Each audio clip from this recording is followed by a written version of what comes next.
Marathi film झंडा बनी है ठाकरे परिवार और उसके इर्द गिर्द की घटनाओं पर। हालांकि फिल्म को बनाने वाले अवधूत गुप्ते कहते हैं कि किसी राजनीतिक परिवार की नहीं है, बल्कि आम इंसान की कहानी है।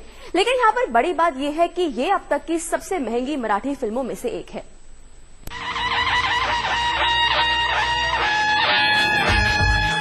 हाथों में रुद्राक्ष की माला और लोगों की तरफ उठे अभिवादन और आशीर्वाद के लिए हाथ। ये पहचान है शिवसेना के संस्थापक और उसके अध्यक्ष बाल ठाकरे की। सीधा साधा चेहरा, बातों में उदार, ये बाल ठाकरे के बेटे और पार्टी के कार्यकारी अध्यक्ष उद्धव ठाकरे ही हैं। जनसेनेने आणि काकासाहेबांनी हे असे धक्के आजवर अनेक वेळा पटवले।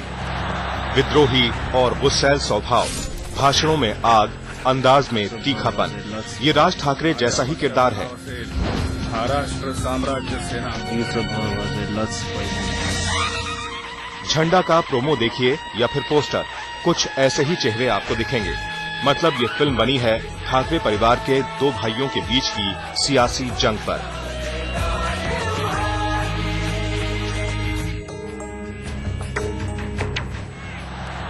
फिल्म जिसके किरदारों को भी सूरत ऐसी दी गई है कि लगता है कि इसी परिवार की कहानी है। काकासाहेबांची गद्दारी करायची, पण उद्या नक्की काहीतरी लोचा होणार। हालांकि फिल्म के निर्माता निर्देशक अवधूत गुप्ते का कहना है कि फिल्म न किसी राजनीतिक परिवार की कहानी है और न ही दो राजनीतिक दलों की जंग। ये एक आम इंसान की जिंदगी में होने वाले राजनीतिक घटनाओं के असर की कहानी है। जनसेनेने आणि काकासाहेबांनी हे असे धक्के आजवर अनेक वेळा पटवले।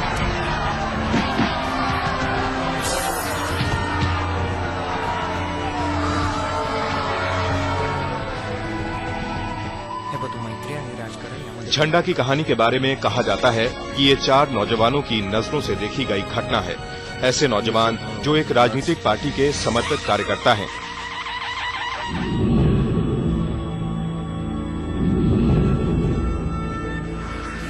वर्षांचा कार्यकर्त्यांसाठी एक छान भेट आहे असं म्हणायला हवं। कॅमेरामॅन ठाकरे परिवार पर बनी इस फिल्म को बनाने में 3.25 करोड़ रुपए खर्च हुए हैं।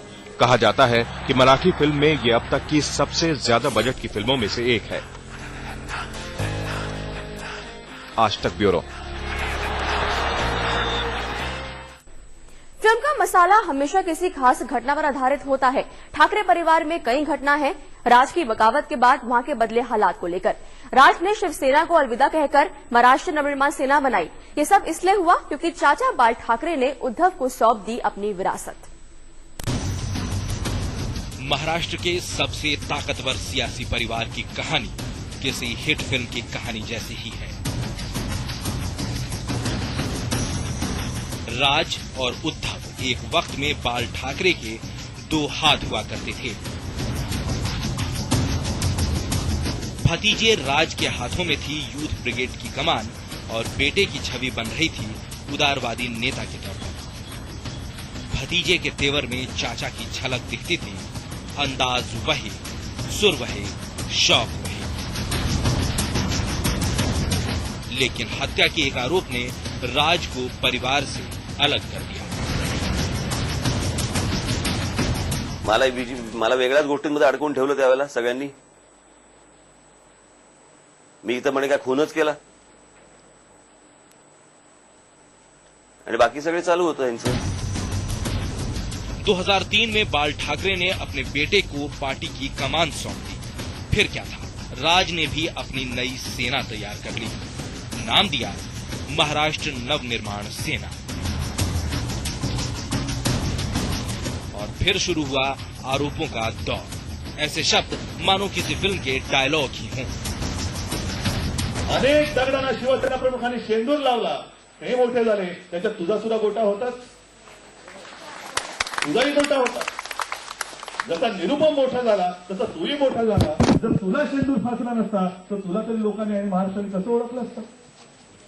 पण ठीक आहे, निरुपम तर उपरा, परप्रांतीय, फिरला उलटा, पण तू तर घरातला होतास।